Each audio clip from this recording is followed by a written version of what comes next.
Hi விவோஸ். அடுத்ததா சின்ன மருமகள்ல என்ன நடக்க போகுது அப்படின்னு பார்த்தீங்கன்னா, தமிழ் வந்துட்டு எப்படியோ தன்னோட 6 பரீட்சையுமே சூப்பராக எழுதி முடிச்சுட்டாங்க. இங்கிட்ட பார்த்தீங்கன்னா ராஜாங்கத்துக்கிட்ட வந்து மோகனா பேசிக்கிட்டு இருக்காங்க. எங்க இந்த மாதிரி தலைவரோட வீட்டுக்காரமா ஃபோன் பண்ணாங்க, அவங்களோட மருமகளும் மாசமா இருக்கான். அது மட்டும் இல்லாமல் தமிழை வந்து டாக்டர்கிட்ட செக்கப்புக்கு கூட்டிகிட்டு போக சொன்னாங்க. ஸ்கேன்லாம் பார்க்கணுமா, 2வது முடிஞ்சு 3வது மாதம் ஆரம்பிக்க போகுது இல்லையா, அந்த பிள்ளைக்கு ஸ்கேன் எடுக்கணும் அப்படின்னு சொல்லிட்டு அவங்க சொல்கிறாங்க அப்படின்னு சொல்லிட்டு மோகனா ராஜாங்கத்துக்கிட்ட சொல்கிறாங்க. உடனே ராஜாங்கம் சொல்கிறாரு, சரி மோகனா, நாளைக்கு சேது தமிழையும் கூட்டிக்கிட்டு ஆஸ்பத்திரிக்கு போயிட்டு வா அப்படின்னு சொல்லிட்டு ராஜாங்கம் சொல்கிறாரு. அது மட்டும் இல்லாமல் சன்னாசி கிட்ட சொல்கிறாரு, டாக்டர் கிட்ட ஒரு அப்பாயின்மெண்ட் வாங்கி வச்சு சன்னாசி அப்படின்னு சொல்கிறாரு. எங்கிட்ட பார்த்தீங்கன்னா அப்பத்தா வந்து, அடே ராசாங்கம், நானும் போயிட்டு வரேன்டா, அந்த டிவியில் நம்ம குடும்பத்தோட வாரிசு எப்படி இருக்குன்னு நான் பார்க்கணும் இல்லையா அப்படின்னு சொல்லிட்டு பாட்டியும் குறுக்கு சொல்கிறாங்க. உடனே ராஜாங்கம் சிரிச்சுக்கிட்டே, சரிம்மா நீயும் கூடவே போயிட்டு வா அப்படின்னு சொல்லிட்டு ராஜாங்கம் சொல்லிடுறாரு.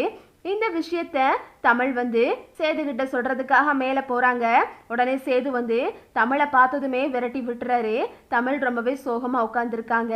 அப்புறம் பார்த்தீங்கன்னா கருப்பு வந்து சேதுகிட்ட கேட்குறாரு, சேது நீ வந்து தமிழ் பண்ண அந்த தப்புக்காக அந்த பிள்ளை இவ்வளோ நாள் ஒதுக்கி வச்சுட்டேன், ஆனால் நீ வந்து உங்கள் அப்பா உன்னை 2வது கல்யாணம் பண்ண சொன்னாரா, நீ என்ன பண்ணுவ அப்படின்னு சொல்லிட்டு கருப்பு வந்து சேதுகிட்ட கேட்கும்போது சேது சொல்கிறாரு, தமிழ் மட்டும்தான் என் வாழ்க்கையில், இவ இருக்கிற இடத்துல வேறு யாரையுமே என்னால் நினச்சி கூட பார்க்க முடியாது அப்படின்னு சொல்லிட்டு சேது சொல்லிடுறாரு.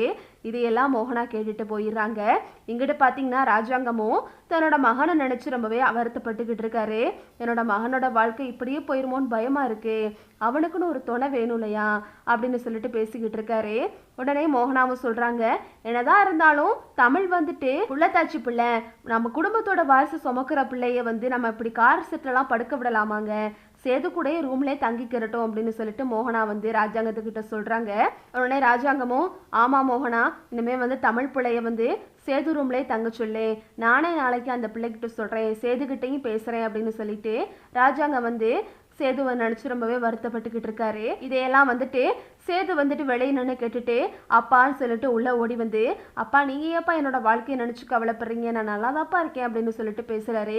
உடனே ராஜாங்கம் சொல்கிறாரு, இல்லையா ராசாங்கம், ஒரு 2 நாள் முன்னாடி உங்கள் அம்மா என் கனவுல வந்தாங்கய்யா, அது மட்டும் இல்லாமல் அவங்களே வந்து நான் மகளாக பிறக்க போகிறேன் அப்படின்னு சொன்னாங்கய்யா, அநேகமாக உனக்கு தாயா அவங்க மகளாக பிறப்பாங்க அப்படின்னு சொல்லிட்டு ராஜாங்கம் வந்து சேதுக்கிட்ட சொல்கிறாரு. உடனே சேது வந்து ரொம்பவே வருத்தப்பட்டு ராஜாங்க மடியில் படுத்துக்கிட்டு அழுகிறாரு. இங்கிட்ட பார்த்தீங்கன்னா தமிழ் வந்துட்டு நாளைக்கு ஸ்கேன் எடுக்க போகிறோம் அப்படின்ற சந்தோஷத்தில் வேகமாக தன்னோட அம்மாவுக்கு ஃபோன் பண்ணுறாங்க. அம்மா, அந்த மாதிரி நாளைக்கு அத்தை என்னை ஸ்கேன் பண்ண கூட்டிகிட்டு போகிறேன்னு இருக்காங்க, டாக்டர் செக்கப்லாம் பண்ணணும்னு சொல்லியிருக்காங்க அப்படின்னு சொல்லிட்டு தமிழ் வந்து அவங்க அம்மா கிட்ட ஃபோன் பண்ணி சொல்லுது. அப்புறம் பார்த்தீங்கன்னா அங்கிட்டு தமிழோட அம்மா வந்து ஐயோ அப்படின்னு சொல்லிட்டு முழிச்சு போயிட்டு, சரி தமிழை பார்த்து போயிட்டு வா அப்படின்னு சொல்லிட்டு ஃபோனை வச்சுட்டு அங்கிட்டு செல்லப்பாண்டிக்கிட்ட வந்து புலம்பிக்கிட்டு இருக்காங்க. ஏங்க, நாளைக்கு தமிழை வந்து செக்கப்புக்கு கூட்டிகிட்டு போகிறாங்களாம், செக்கப்புக்கு போனால் நம்ம செஞ்ச தப்பு வந்து எல்லாத்துக்குமே தெரிஞ்சு போயிரும்ல, நான் வந்து தமிழை காப்பாற்றுறதுக்காக அன்னைக்கு தமிழ் மாசமாக இருக்கான்னு சொல்லிட்டேன், இப்போ செக்கப்லாம் பண்ணால் தமிழ் மாசமா இல்லைன்னு தெரிஞ்சு போயிடும் அப்படின்னு சொல்லிட்டு தமிழோட அம்மா புலம்பிக்கிட்டு இருக்காங்க. இப்போதான் தமிழ் மேலே அந்த அம்மாச்சிக்கு கொஞ்சம் கொஞ்சமாக வந்து கோபம் குறைஞ்சிச்சு, இப்போதான் பரீட்சைகள்லாம் கூட்டிகிட்டு போகிறாங்க, இந்த நேரம் பார்த்து இவ மாசமா இல்லைன்னு தெரிஞ்சா வீட்டை விட்டே விரட்டிடுவாங்க அப்படின்னு சொல்லிட்டு சொல்கிறாங்க. உடனே செல்லப்பாண்டி சொல்கிறாரு, நாளைக்கு நீ எப்படியாவது தமிழ் கூட ஆஸ்பத்திரிக்கு போ, ஆஸ்பத்திரிக்கு போயிட்டு அந்த டாக்டர்கிட்ட கை காலில் விழுந்து இந்த உண்மையை சொல்ல விடாமல் தடுத்துப்பாரு அப்படின்னு சொல்லிட்டு செல்லப்பாண்டி வந்து தமிழோட அம்மா கிட்ட சொல்கிறாரு. உடனே தமிழோட அம்மாவும் சரி நான் நாளைக்கு போகிறேன் அப்படின்னு சொல்லிட்டு ரொம்பவே கவலையோடு இருக்காங்க. இதுதான் அடுத்தடுத்து நடக்க போகுது. ஓகே விவோஸ், இந்த வீடியோ உங்களுக்கு பிடிச்சிருந்தா லைக் பண்ணுங்கள், ஷேர் பண்ணுங்கள், மறக்காமல் நம்ம சேனலை சப்ஸ்கிரைப் பண்ணிக்கோங்க. தேங்க்ஸ் ஃபார் வாட்சிங்.